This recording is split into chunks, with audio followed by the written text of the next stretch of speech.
Hello दोस्तों, नमस्ते, प्रणाम। मैं अनिता मौर्य सूरज से अपने यूट्यूब चैनल पे आप लोग का स्वागत करती हूँ। एक बेटी विवाह गीत लेके आई हूँ। कैसे लगे हमें लाइक सब्सक्राइब कमेंट करना, सपोर्ट करना। जय माता दी।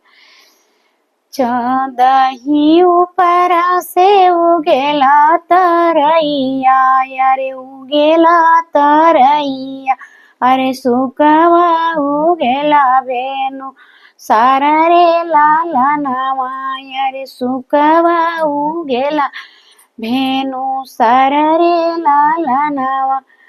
दुलायौ दुलाहीने एकमाती भइले, अरे एकमाती भइले हो।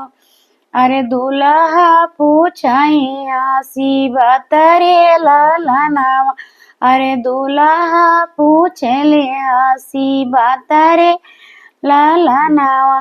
तोहरे नावटे सोने के कटोरवा, तोहरे ने बाबा के सोने के कटोरवा। अरे हम कहीं दे न देते निदान रे लाला नवा, रे हम हूँ के धैना देते दान रे लाला नवा। हमारे ही बाबा के सोने के कटोरवा, अरे सोने के कटोरवा।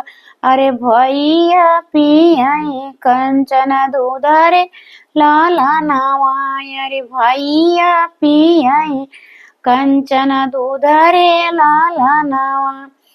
एतानी बचन सुने दुल्हे रामा, अरे दुल्हे कवने रामा।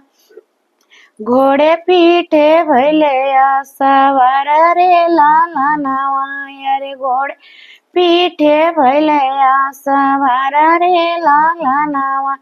तोहरा जधरिया चौक पर छोड़बै, अरे कैले भाई दूसरा बिया रे लाला नवा, अरे कैले भाई दूसरा बिया रे लाला नवा। घर में से निकले है भैया वने रामा, भैया कवने रामा।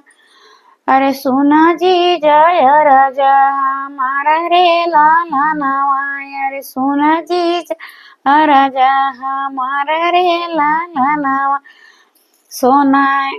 सोने का चिड़ैया सब बहन संकल पे, अरे कटोरवा के कवन बुनिया दरे लाला नवा, अरे कटोरवा के कवन बुनिया दरे लाला नवा।